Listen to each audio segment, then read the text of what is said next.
தமிழக மக்களின் மேம்பாட்டிற்காக எண்ணற்ற திட்டங்களை அடுக்கடுக்காக செயல்படுத்தி வரும் முதலமைச்சர் செல்வி ஜெயலலிதாவின் 4 ஆண்டு கால சாதனைகள் அடங்கிய பிரசுரங்கள் அஇஅதிமுக மகளிர் அணி சார்பில் தமிழகம் முழுவதும் பொதுமக்களுக்கு வழங்கப்பட்டு வருகின்றன. தமிழக மக்களுக்காகவே தம்மை அர்ப்பணித்துக் கொண்டு ஏழை எளிய மக்களின் நல்வாழ்வுக்காக அயராது பாடுபட்டு வரும் முதலமைச்சர் செல்வி ஜெயலலிதா மக்களின் மேம்பாட்டிற்காக பல்வேறு முன்னோடி திட்டங்களை செயல்படுத்தி வருகிறார்.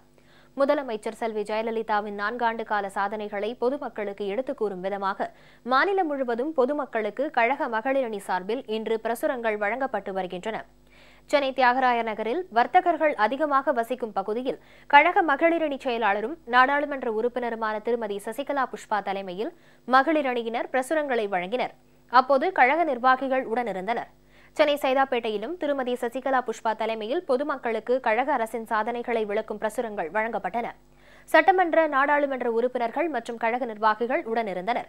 ஈரோடு மாநகர மாவட்ட மகளிர் அணி சார்பில் பன்னீர்செல்வம் பூங்கா அருகே கழக அரசின் 4 ஆண்டு கால சாதனைகளை அடங்கிய பிரசுரங்கள் பொதுமக்களுக்கு வழங்கப்பட்டன. இதேபோல் தமிழகத்தின் பல்வேறு பகுதிகளிலும் முதலமைச்சர் செல்வி ஜெயலலிதா அரசின் 4 ஆண்டு கால சாதனைகளை விளக்கும் பிரசுரங்களை கழக மகளிர் அணியினர் பொதுமக்களுக்கு வழங்கி வருகின்றனர்.